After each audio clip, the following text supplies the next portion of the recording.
ਮਤੀ ਦੀ ਇੰਜੀਲ ਤੇ ਉਹਦਾ ਤੀਜਾ ਬਾਬ। ਉਨੀ ਦਿਨੀ ਯੂਹੰਨਾ ਬਪਤਿਸਮਾ ਦੇਣ ਵਾਲਾ ਯਹੂਦੀਆ ਦੇ ਜੰਗਲ ਵਿੱਚ ਆਇਆ ਤੇ ਮੁਨਾਦੀ ਕਰਕੇ ਆਖਣ ਲੱਗਾ, ਤੌਬਾ ਕਰੋ, ਕਿਉਂ ਜੋ ਆਸਮਾਨ ਦੀ ਬਾਦਸ਼ਾਹੀ ਨੇੜੇ ਆ ਗਈ ਏ।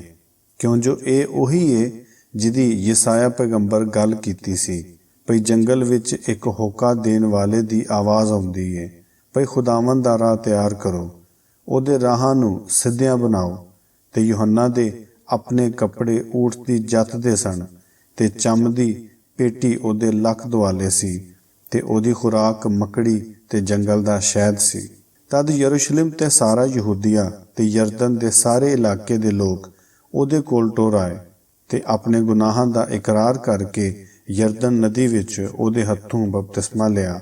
ਪਰ ਜਦ ਉਸ ਵੇਖਿਆ ਭਈ ਬਹੁਤ ਸਾਰੇ ਫਰੀਸੀ ਤੇ ਸਦੂਕੀ ਮੇਰੇ ਕੋਲ ਬਪਤਿਸਮਾ ਲੈਣ ਆਉਂਦੇ ਨੇ, ਤਦ ਉਸ ਉਹਨਾਂ ਨੂੰ ਆਖਿਆ, ਸੱਪਾਂ ਦਿਓ ਬਚਿਓ, ਤੁਹਾਨੂੰ ਆਉਣ ਵਾਲੇ ਗਜ਼ਬ ਤੋਂ ਭੱਜਣਾ ਕਿਸ ਦੱਸਿਆ। ਤੁਸੀਂ ਤੌਬਾ ਜੋਗਾ ਫਲ ਲਿਆਓ ਤੇ ਆਪਣੇ ਦਿਲਾਂ ਵਿੱਚ ਇਸ ਗੱਲ ਦਾ ਖਿਆਲ ਨਾ ਕਰੋ ਭਈ ਇਬਰਾਹੀਮ ਸਾਡਾ ਪਿਓ ਏ। ਕਿਉਂ ਜੋ ਮੈਂ ਤੁਹਾਨੂੰ ਆਖਣਾ ਹਾਂ ਭਈ ਖੁਦਾ ਇਹਨਾਂ ਪੱਥਰਾਂ ਵਿੱਚੋਂ ਇਬਰਾਹੀਮ ਦੇ ਲਈ ਔਲਾਦ ਪੈਦਾ ਕਰ ਸਕਦਾ ਏ। ਪਰ ਹੁਣ ਰੁੱਖਾਂ ਦੀ ਜੜ ਉੱਤੇ ਕੁਲਹਾੜਾ ਰੱਖਿਆ ਹੋਇਆ ਏ, ਸੋ ਜਿਹੜਾ ਰੁੱਖ ਅੱਛਾ ਫਲ ਨਹੀਂ ਲਿਆਉਂਦਾ ਉਹ ਵੱਢਿਆ ਜਾਂਦਾ ਤੇ ਅੱਗ ਵਿੱਚ ਸੁੱਟਿਆ ਜਾਂਦਾ ਏ। ਮੈਂ ਤੇ ਤੁਹਾਨੂੰ ਤੌਬਾ ਦੇ ਵਾਸਤੇ ਪਾਣੀ ਨਾਲ ਬਪਤਿਸਮਾ ਦੇਣਾ ਹਾਂ, ਪਰ ਉਹ ਜਿਹੜਾ ਮੇਰੇ ਪਿੱਛੇ ਆਉਂਦਾ ਹੈ ਮੈਥੋਂ ਜ਼ੋਰਾਵਰ ਹੈ, ਉਹਦੀ ਜੁੱਤੀ ਚੁੱਕਣ ਦੇ ਮੈਂ ਲਾਇਕ ਨਹੀਂ ਹਾਂ। ਉਹੀ ਤੁਹਾਨੂੰ ਪਾਕ ਰੂਹ ਤੇ ਅੱਗ ਨਾਲ ਬਪਤਿਸਮਾ ਦੇਵੇਗਾ। ਉਹਦਾ ਛੱਜ ਉਹਦੇ ਹੱਥ ਵਿੱਚ ਹੈ ਤੇ ਉਹ ਆਪਣੇ ਖਲਵਾੜੇ ਨੂੰ ਚੰਗੀ ਤਰ੍ਹਾਂ ਸਾਫ਼ ਕਰੇਗਾ ਤੇ ਆਪਣੀ ਕਣਕ ਨੂੰ ਕੋਠੀ ਵਿੱਚ ਜਮ੍ਹਾਂ ਕਰੇਗਾ, ਪਰ ਤੂੜੀ ਨੂੰ ਉਸ ਅੱਗ ਨਾਲ ਸਾੜੇਗਾ ਜਿਹੜੀ ਕਦੀ ਨਹੀਂ ਬੁਝਦੀ।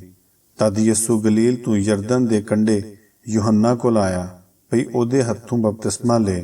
ਪਰ ਯੂਹੰਨਾ ਉਹਨੂੰ ਇਹ ਆਖ ਕੇ ਰੋਕਿਆ ਭਈ ਮੈਨੂੰ ਤੇਥੋਂ ਬਪਤਿਸਮਾ ਲੈਣ ਦੀ ਲੋੜ ਏ ਤੇ ਤੂੰ ਮੇਰੇ ਕੋਲ ਆਇਆ ਏ।